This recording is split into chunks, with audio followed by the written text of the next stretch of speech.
All right, it's week 5. I can't believe we got 5 weeks.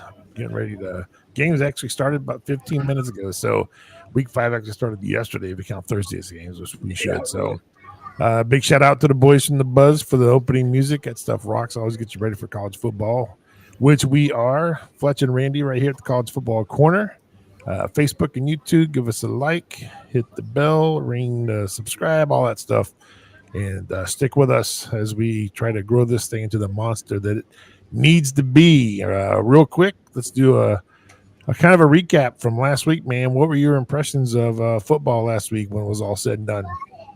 Well, of course, the USC Michigan game.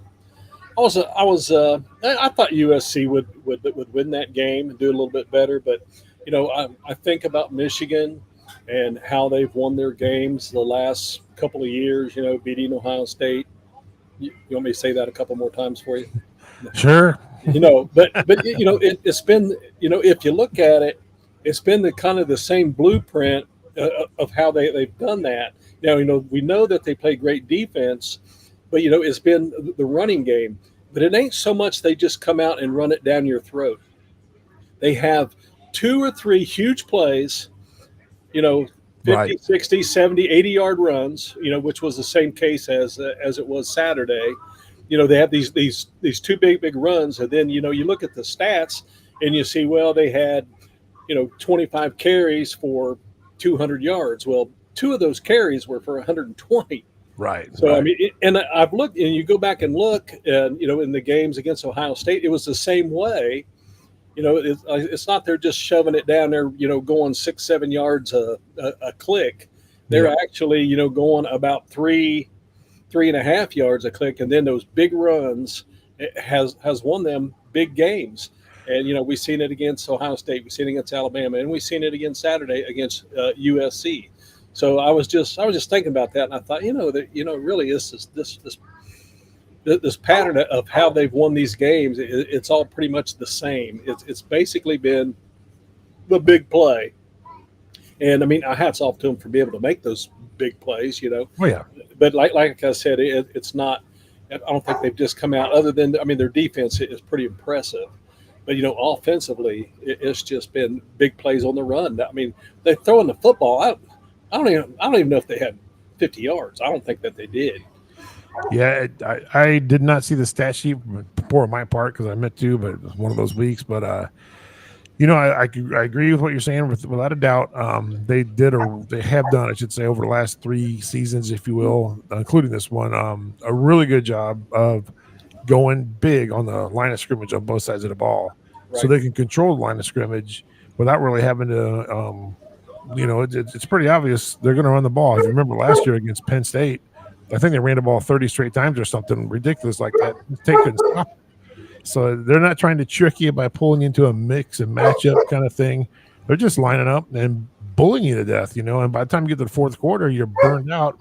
And that's when you break some big runs sometimes. They break a lot of runs in the fourth quarter.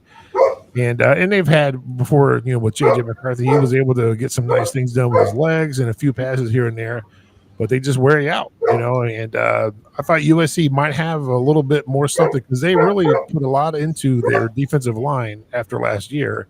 Yeah. And apparently they didn't do enough because they could not stop the run, and they had the ball and had the chance, and they punted it away instead of going for a fourth down. Figured they'll get the ball back, and they never did. So, I thought the same thing. USC, I was thinking, would be a little more impressive, and they weren't. And I think we kind of learned that USC is not quite above Oregon that we thought it might be. Right. Probably a little bit back down here behind Penn State.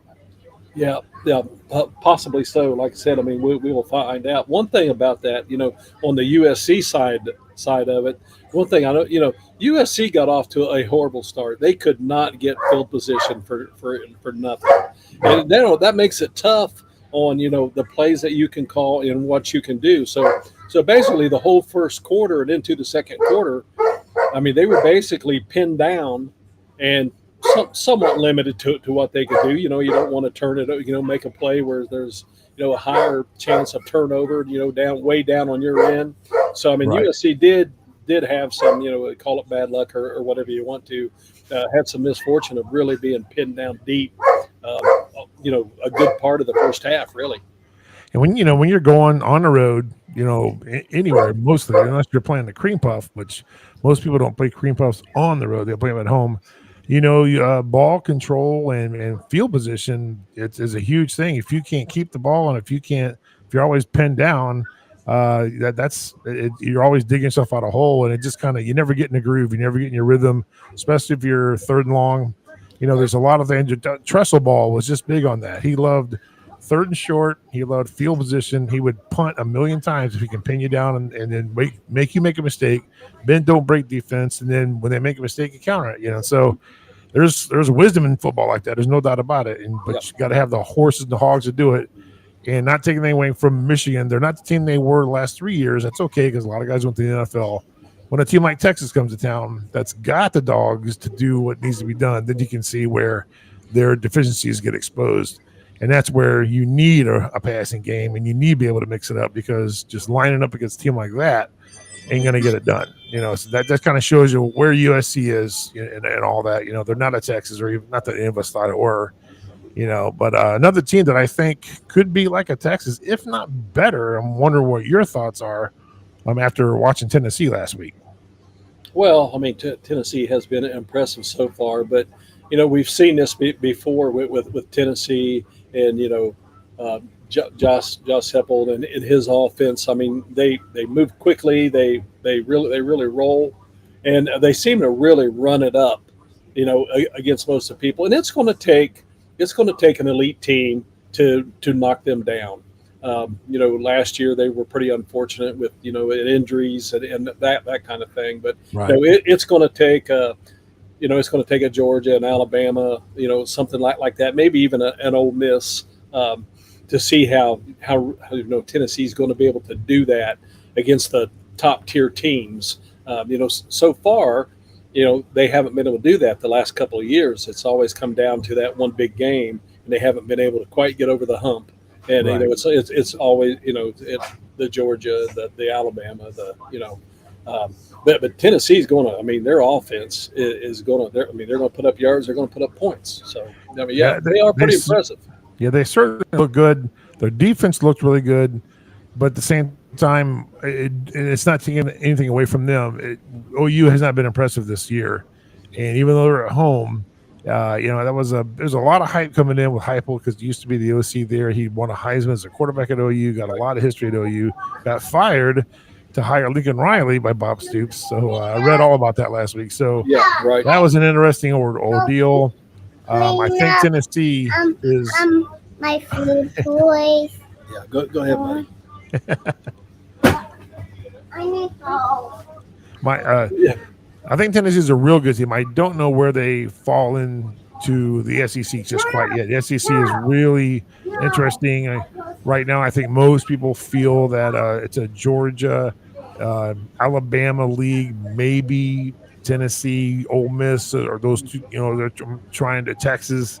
It's hard to see where they all fit together. So it's going to be really interesting as all that plays out on the field.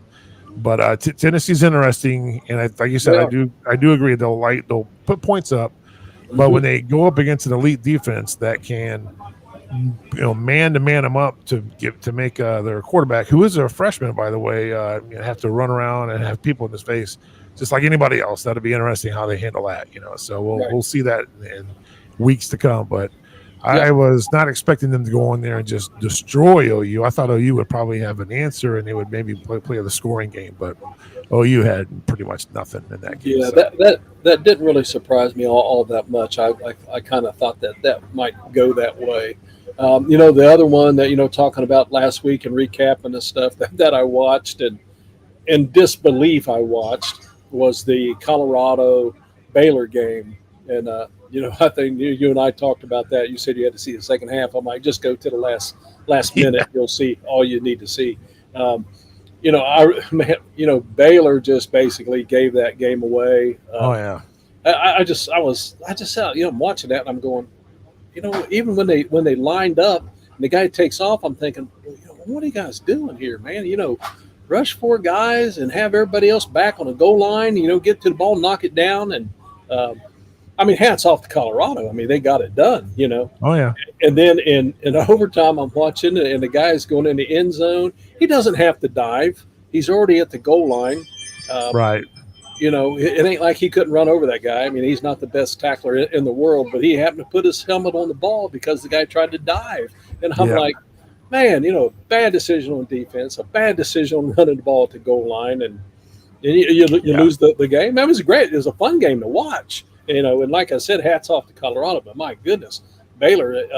Listen to their coach talking. He's going, oh, you know, this one, this one hurts. It's gonna sting for a while. And I'm thinking, well, yeah, it should, you know. Yeah, that But was anyway, yeah, that was something else to watch though.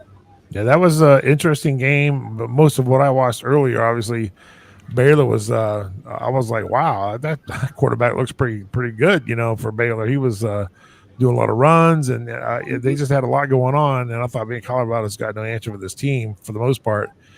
But it just all changed, you know. They stuck in there, and yeah, when I saw and you told me about it, I watched it, and I was like, how did this all happen? And that I didn't have that on my bingo card, that's for sure. So Well, that was, that was crazy. You know, maybe that propels Colorado to what everybody says that they're going to be or think they are, or you know, the opinion of themselves, however you want to look at it. But you know, that's a heck of a game to win. That's got to boost you, you know, going yeah. into the coming weeks. It's amazing. I mean, you know, it's like, you know, when money rules the day, and it does. Colorado game, it pulled in like 6 million people watching that game. That was a huge number for that late in the day out west, you know. So they're win or lose, man. They're pulling in the bread. But I think they travel to UCF this week, so that'll be an interesting game. It's a Big 12 game. UCF's a newcomer to the Big 12 a couple years ago. Colorado's new this year. I say back because they used to be there. So it'll be interesting of what they can do on the road. We've seen them on the road in Nebraska, and it wasn't very good for them. So we'll see if they can bounce on a road game and stay in it, if not, you know, lead from the front, you know, which they haven't done much this year. So interesting game there, without a doubt. One other game from last week for sure was, I believe it was the Friday night. I had it at Nebraska, or Illinois, but it was actually at Nebraska. Illinois at Nebraska. I had it wrong last week, so I apologize for that. But that looked an amazing. Yeah, I know Nebraska's already sent a letter to the Big Ten saying, please don't put us on Friday night anymore at home, except for Black Friday every other year. I was like, dude, you had the whole world looking at you on Friday because you had it all to yourself. You go on to Saturdays and maybe you don't get as many viewers, but what a game, even though they lost. I mean, Illinois might be the surprise, not too much of a surprise, but somewhat of the dark horse surprise of the Big Ten moving forward. I mean, that was a tough to go in there and do that to a team that looked like they've been playing really good football and stay in it and win it. So that was a heck of a game. Yeah, it was. Also, I went back and looked. We were go back up a little bit. We talked about the Michigan and the running thing. Oh, so passing in that game, Michigan was 7 for 42 for 32 yards. You know what? I do remember now. They had hardly any rushing or passing, but all rushing, and USC had hardly any rushing, but all passing. And then that what it was? Yeah, okay, pretty much. Right. Yeah. Tale of two offenses, and the big guys with the run, you know, won that game. And basically, line of scrimmage, which we preach. Line of scrimmage. I knew I had to go back and look that up because I knew it was some kind of outrageous poorly number on the passing game for Michigan. I can't see how that's going to work out for them as they move forward. So moving forward into this week, I got 6 games on the slate that we'll highlight, and then we can talk about other ones if we want. Saving the best for last, as you would imagine. So first up, and it is tonight, it's going on right now actually, and that's or if it maybe didn't start right away. Well, yeah, it's in Rutgers. So it's Dub. This is coast to coast football right here. This is Washington going to Piscataway, New York. It doesn't get any farther apart than these two teams here, I don't think. Right. Except for maybe Miami to Washington. But so Dub's got there might be the first Big Ten game, I think. They're playing at Rutgers. Rutgers is almost like Illinois. They haven't played quite anybody like Illinois has, but they're undefeated. They did go beat Virginia Tech, and Virginia Tech was a nice win for a shot on the boys. So this right here, you know, Washington was a depleted team and they're coming off a loss to Washington State from the Pac-2. So I honestly think Rutgers is going to take this game if not roll them out of that stadium, because they've got everybody back from last year, and Dub's working with pretty much a new team from everybody that left or went to the pros from last year's championship runner-up. Right now, Washington is on Rutgers' 11-yard line. In the first quarter, got a 0-0 score. Virginia Tech and Miami, 14-7 Miami, and that one's in the second quarter. I got that one too, and I would be surprised if Miami didn't win this game, and then mainly for no other reason than that Cam Ward is a dude as a quarterback. And Virginia Tech, I heard that some people said they were picked to win the ACC outright, and I didn't really see that coming from based on last year, because I think it was Louisville and Florida State in the championship game with the ACC last year. So apparently they haven't lived up to the billing, so to speak. But I'd look for Miami to roll in this, and in this one, I'm not going to roll them or anything, but they're going to win. I think is where that game would go. I would imagine. So those two games are on. And it looks like Washington, you're saying, is getting ready to go in and prove me wrong. Maybe Rutgers is about ready to come back to life, come back to earth. I think. Yeah, it's early. There's still 5 minutes left in the first quarter, but and it's still 0-0. They haven't scored yet. Yeah. So it's interesting how they may have gotten there. Just Rutgers known for defense, so if they went down the field on them, then that just shows Washington's got something going for being able to put a lot of yards together and a long drive together. So we'll see how that turned out. Next one I have is Michigan State and Ohio State. Ohio State on paper doesn't look like a great game. It is Ohio State's first game on the road, and it is Ohio State's first meaningful game. They've played, was it Akron, and then they played the Marshall was last week, and I can't remember the other teams before that. I think Northern, I don't know who it was, but that's how much of an impression they made. So now they got to go up to Michigan State and play the head coach from Oregon State and his interception throwing quarterback. He threw 3 picks last week in a loss. Right. I think Ohio State will roll. So more interesting on this one is going to be, are they going to win convincingly? Are they going to struggle on the road? Is Michigan State having what you would figure be a little bit better players than what they've seen before? Are they going to have something to throw them off their game, and just see how they look on the road? So. But I think we both would think Ohio State would win this game. Oh yeah, I don't think Michigan State's going to be able to match up with Ohio State in this one. But they are at home, and we've seen stranger things happen. So. Oh yeah. So, and if they struggle, then it just kind of lots of teams have struggled a little bit. So we'll just see what happens. But those are the duds kind of the game. No offense to Ohio State, but the next one here is when it starts getting really interesting. Oh yeah. Notre Dame's already got one loss. We know that. Northern Illinois. They played Louisville last year and got absolutely thumped by the Louisville Cardinals, and now they're coming to South Bend, and Louisville looks impressive. And we'll see if Notre Dame's going to be. They're going to need everything they got. This is all happening tomorrow night. The Ohio State game, this game, and another game we'll talk about. All of them are on 7:30 tomorrow night, so you got to have 3 TVs to watch all this stuff. Yep. But Brom is doing a really good job in Louisville, and I would think they would be the pick for the ACC, because they were in the game last year, got blown up by Florida State. Florida State is not Florida State anymore. I don't know what they are. They're Alcorn State, but they're not Florida State. So.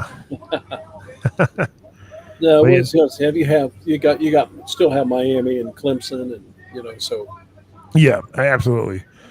But I'd love to see if they do play. I got to look at the schedule and see if Louisville plays Miami this year. That I think would be a really, really interesting and important game in the ACC, no doubt. And this one looks good. 2 years ago, this game went to 9 overtimes. That's right. I remember that. I watched the highlight of it again today. It was after starting with the second overtime, it's 2-point festival. You got to go for 2 in the second overtime. Then you're just doing 2-point conversions for the rest of the way. Right. So it was comical to watch this. I doubt it's going to be that bad tomorrow, because these teams are both a lot better. It'll be really interesting to see Penn State. They played last week. I can't remember who it was, but they put over 700 yards of offense on the field. It's the first time somebody won with over 600 yards of difference in offense against somebody in I don't know how many years. I can't see Illinois giving up 600-700 yards of offense the way the defense has been playing. So this will be really interesting, and this certainly will tell us if Illinois is somebody that's going to fight Penn State for the third spot, if you will, or more, or if Penn State's going to solidify their spot as the third team or more. So big game here. It's not a whiteout, but they want whiteout like mania. The whiteout, I believe, is against Washington, which this might end up being a better game than we play Washington. You never know. It very well could be. I don't think nobody would have guessed that at the beginning of the year, but certainly looks that way now. Yeah, and we all know what it's like in Happy Valley at night on a Saturday. It's going to be a nut house up there. Yeah. And then, there's just no getting around this one. We can talk about this for probably the next half hour and not even cut part of it open. This is Kirby against his former team. No Saban. It's now DeBoer. I heard a lot of layers on this today. Who's got more pressure on him? Is it DeBoer or is it Smart? Kirby can't figure out Alabama. Like 6 out of the last 7 times he's played them, they've lost to Alabama. Supposedly, something like that. Everybody else, he's beaten over the head with a hammer, but he can't beat Alabama like he does everybody else. Last year's SEC championship is no exception. So. If Georgia doesn't win this game, is it just business as usual? He can't beat Georgia, or is it he not only can't beat Georgia, he was Saban's Georgia, now he just can't beat or Alabama can't beat Alabama no matter what, But if Alabama wins this game, then is it or if Georgia wins this game, then what does that say if anything about where Alabama is? I mean, who knows? I think most of it depends on whoever wins, how they win. This is a field goal game in the fourth quarter. We don't really know anything other than they're both really good teams. I mean, if one team blows the other one out, then a lot of it depends on if there's some injuries, bad pick sixes, who knows, But there's no doubt this is going to be a really good game to watch. You're going to see high energy SEC football, lots of hard hitting, and it's in Tuscaloosa. It's going to be absolutely crazy down there. Our sales guy for where I work actually went down to that game. He left yesterday to go down there, so he's going to have a lot of fun. So, as a Bama guy, what do you give us your thoughts on this particular game? Well, I think it's going to be kind of like what you just said. There's big shots for both teams here. Kirby can now get over the hump, so to speak. He doesn't have to deal with Nick Saban. How much of it was Nick Saban? I don't know. DeBoer has came in. He's done a really good job. Alabama still has Jalen Monroe. I'm not his biggest fan. I don't dislike the guy. I think he's great, but and he was a Heisman candidate. So Alabama still has him, and I think their defense is better. Georgia always plays good defense. So it's just an interesting game, and it is every time that they play, and it has been the last couple of years, and most of those games have come down to right down to the very end. I think Georgia's favored to win this game. So if they win, unless it's convincingly, I don't think it's going to be a surprise if they win by a touchdown, maybe even 10 points. May not be a big shocker surprise. I think maybe people might be a little bit more surprised if Alabama wins this game. Having the new coach and all the changes that they've gone through, and they've lost some people and they got some people back and they're bringing people in. So, it's going to be a heck of a game. It's I was one of the kids on my bus, big Georgia fan. He drives me crazy, by the way. But he's going. I need a score on this game. I need a score on this game. So I gave him some outrageous score, and he's like, "That's not going to happen." So. But I think everybody's looking forward to this one. This will be. I'm sure it'll be a great game. Yeah, I was just looking ahead at the schedule. Alabama plays Tennessee in 3 weeks. After this game, there's 2 games before they would play Tennessee. Tennessee being another team that's undefeated, obviously in the SEC up to now. Georgia, we know, is undefeated, and I'm going to flip it onto their schedule right now to see. I think they do play Tennessee. I just got to find out when it is. If they do play, but much later. It's in November, the 16th, and before that, in a couple weeks. So the same week that Alabama plays Tennessee, Georgia's playing Texas. So Ooh, that right there between this week and then that week and then what it comes up, it's going to tell us a lot. You know, Ole Miss is in there somewhere, and I just don't know how that's all it's going to be. But the deal is, coming out of this game with a win gives you just that little bit of a leg up on getting to the championship game in the SEC, because there is no divisions anymore. You got to finish the top two, and whoever loses this game has got to make sure they beat somebody else and give them a loss, Right. and then you can't take a second loss because you're probably not going to make it to the SEC championship game with 2 losses. Now, I could be dead wrong. They could beat each other a lot up, and it could be 1 and 2 loss teams. Who knows? But you got to plan, I guess, try to run the table, or at least only have 1 loss. Right. I mean, it's really, really interesting. The SEC, as much as I'm a Big Ten fan, it's a crazy looking at the SEC, the top.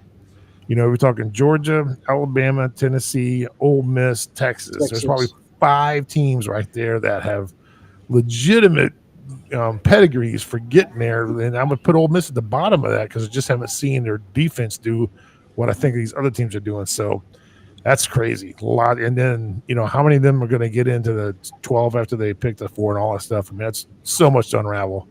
Right. But this game here is going to be great. There is no doubt. Have something to eat, and I'm sure we'll be texting each other tomorrow for sure what's going on. Yeah. You know, because I'll be flipping to this back to Ohio State. Once Ohio State hopefully has this game in hand about second quarter, I'll be watching this one a little more. But yeah, this will be I'll probably be texting you and griping the whole time, but that's just the way it goes. One of the things that I saw on this matchup is this game potentially, and they could meet again. Yeah. But right now, looking at just this game, one of the big articles was, hey, this game right here could mean a tremendous amount for these teams in recruiting. Hey, Georgia going, hey, we're the guy now. We got past Alabama. You know what we've done to everyone else. Now we're past this, and the same thing for Alabama. Hey, we're still Alabama. We are, oh yeah, who we've been, and and we beat Georgia. So I kind of get what the article was talking about as far as recruiting moving forward. Looking down the road for this teams, and I agree with the article completely. The guy was absolutely right that the winner of this, it could sway not just the standings for this year, but in the future moving forward of how things go. And it was kind of interesting, to look at that. But I think this is just a great matchup. And we know we're going to see them. Normally it's much later in the year, and we may see them later in the year, anyways. But it'll be a good one. Yeah, recruiting, especially like you're saying, as winner of this game can kind of come out, and you never know if guys who are on the fence or where they want to commit. This game right here could be a deciding factor. They want to make it to the pros, they want to win a championship, be on TV. You'll get all that with either one of these teams, except for the championship is going to be only one of them each year. So that's just that's the tip, the cherry on the sundae, or the extra straw on the scale. Right. And we both know those 2 teams, as well as a few others, are always up there in the recruiting anyway. So it's a recruiting battle down there. And isn't it funny? I know, not so much for you because you hate them so much, but I didn't mention LSU in the top 5 for SEC.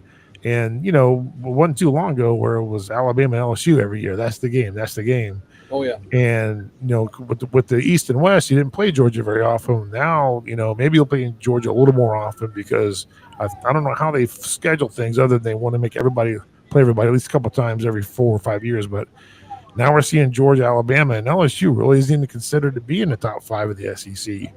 That's just the way. And what does that say about Brian Kelly and what he's doing with that team? He's got a heck of a way to go to get that team up to where they were even last year. And last year they weren't much in it. It was a little different last year. And then they lost their Heisman Trophy winning quarterback goes to the NFL. So it's pretty interesting. LSU, is not quite what I would feel in the top tier of the SEC. Well, LSU, they still control their own destiny. Yeah. Their loss was outside of the SEC. So, they still control their own destiny. So, they could very well be. But, yeah, you're right. For the longest time, Alabama and LSU seemed to be the big matchup. And, And here in the recent years, you know, the last 5, 6 years, whatever, it's been Georgia, Alabama. You know, Yep. of course, now, you know, with the way things gone at Texas, and I mean, Texas looks, I mean, their future's pretty bright. Arch Manning, and, you know, so, you know, they're going to have a lot to say about this because, I mean, Yep. they could, I mean, if Georgia beats Alabama, Texas comes in and beats Georgia. I mean, you know, all things about Texas is going to have a lot to say about who's the top dog in the SEC. Maybe not just this year, but for the next couple of years. Oh yeah, yeah. I mean that win against Michigan spelled a lot of dividends for them this season as well as in the recruiting. And as however this season plays out, that's going to be another recruiting thing for them as well as these two teams.